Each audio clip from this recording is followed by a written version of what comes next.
What's up, maniacs? My name is Mex. I am a wrestling fan, a wrestling enthusiast, a WrestleManiac if you will, and today we are talking about Smackdown. It is the last stop on the way to Extreme Rules, and we got a show that was full of really good matches. Not much happened to really progress any of the storylines going into Extreme Rules, but we had a good show nonetheless. So we're going to get into that shortly. Right here at WrestleManiac UK, I discuss everything that is WWE and AEW. So if this sounds like the place for you, make sure you hit the subscribe button, make sure you hit the notification bell so you get notified every time I drop a new video.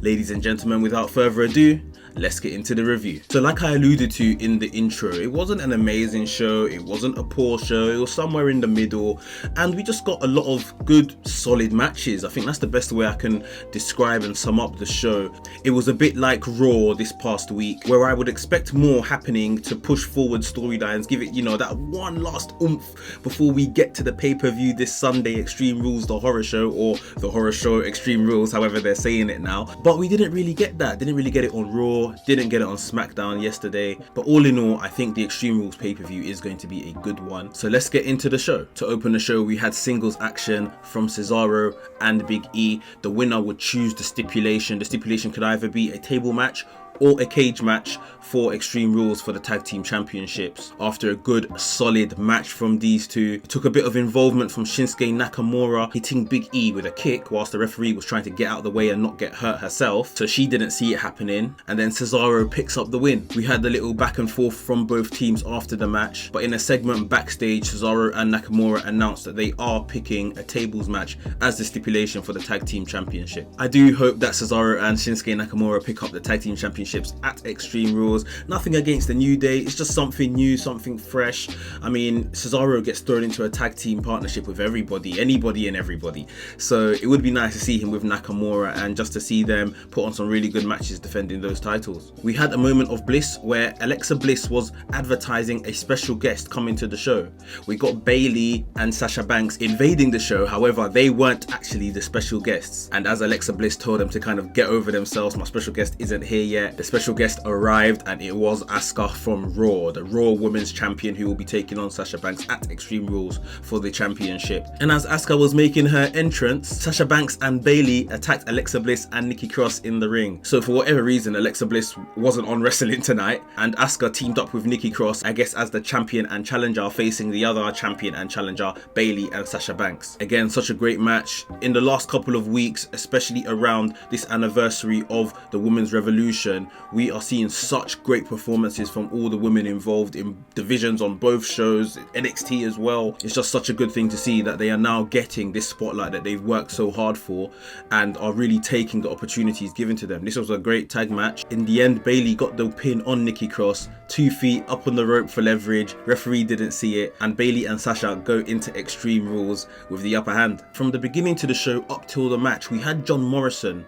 and Miz really selling the fact that John Morrison was going to take on Braun Strowman. Now, I believe Braun Strowman took on John Morrison a couple weeks back before the last pay-per-view, and he was nowhere near this scared. They were really selling the fact that Braun Strowman, was getting really intense and getting ready for this Wyatt Swamp match at Extreme Rules. For those that don't know, this is actually not a Universal Championship match anymore. I think it was at one point, but it's not anymore. But yeah, John Morrison looked terrified, especially as Braun Strowman came out to the ring for this match. He cut a really intense promo at the top of the ramp, and I haven't seen him speak this well since he became champion. It was a bit shouty at times, but he's the monster among men. Like, this is what it should have always been. Never all this smiley stuff and speaking slow and trying to sound super intellectual. It should have always been this crazy, fierce and intense.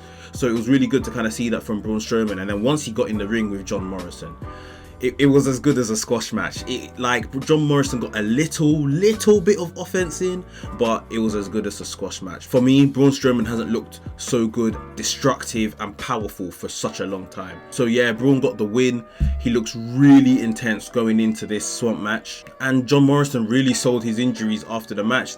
Paramedics came down, didn't quite put him on the stretcher because he refused it, but yeah, he looked like he had just been handed a severe beating. Before we get onto the second women's match that we had on SmackDown, guys, if you are enjoying this review, make sure you hit the thumbs up button, give me a like, I thoroughly appreciate it, and it helps more people see this video. So after last week's interesting karaoke showdown, we had Lacey Evans taking on Naomi this week. I guess that's one thing that was obvious from the karaoke showdown, that these two were going to get into something afterwards. They were actually in ring gear this time, and they had an alright match. I really think that Lacey Evans has got a bit cold. It really seemed that they were pushing her strongly at one point, especially around WrestleMania times, but she's got a lot colder. There's a certain part in this match which I think kind of cemented her heel turn now. So she tied Naomi's braids to the middle rope in the ring, and as Naomi untangled it and the ref helped her, and then she, once she was free, she got up, she got hit with a woman's right and got pinned for the 1, 2, 3. Nothing much to say about this match. I guess after Extreme Rules next week we might see what else they're going to do with maybe Lacey Evans. Maybe they're kind of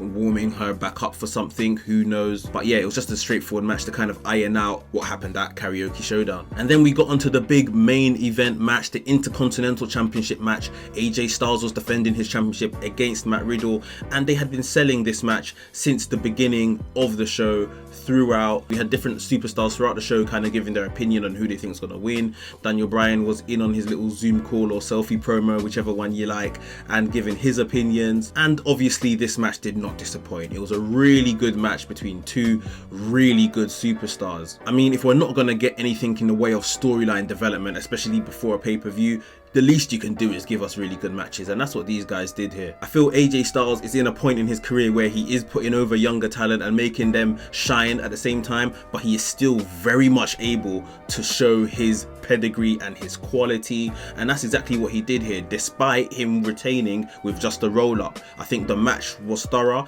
There was a lot of submission moves showed, weakening limbs and things like that, but in the end I guess it was like veteran wits, which just required a roll-up to get the win after a grueling match.